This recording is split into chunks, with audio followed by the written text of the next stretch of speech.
Pakistan, Saudi Arabia కలిసి joint agreement military pact అనే ఒక అగ్రిమెంట్ మీద సంతకాలు చేసుకున్నాయండి. Bilateral agreement. సో అది మొత్తం ప్రపంచమంతా గ్లోబల్ న్యూస్లో చూసాం మనం.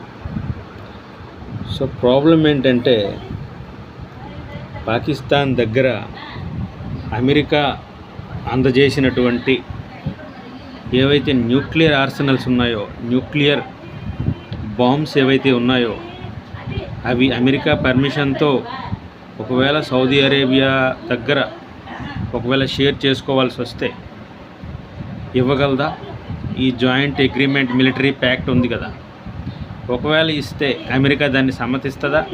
ఇది కూడా ఆలోచించాలి. ఒకటో నెంబర్ పాయింట్.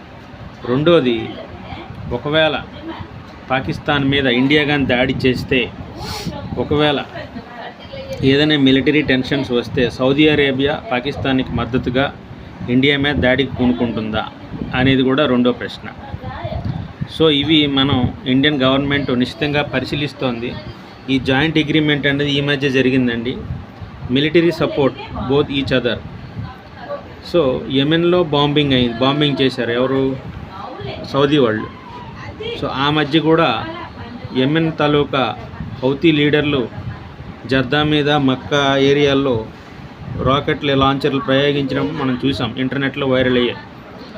సో కొంతవరకు సౌదీ తాలూకా ఆర్మీలో పాకిస్తాన్ ఆర్మీ కూడా ప్రమేయం ఉందని కొన్ని ఇంటెలిజెన్స్ వర్గాలు బాగా నమ్మాయి. అదే ఇప్పుడు నిజమైంది.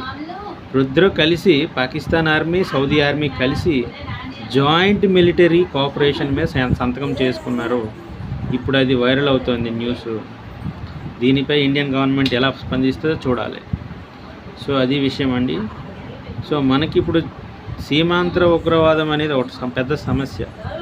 ఈ జాయింట్ ప్యాక్ట్ మిలిటరీ అగ్రిమెంట్తో మళ్ళీ చొరబాట్లు ఎక్కువ అవుతాయేమో అని ఇంటెలిజెన్స్ వర్గాలు కూడా అనుమానం వ్యక్తం చేస్తున్న పరిస్థితి. సో అదన్నమాట అండి గ్లోబల్ న్యూస్ ఈరోజుకి.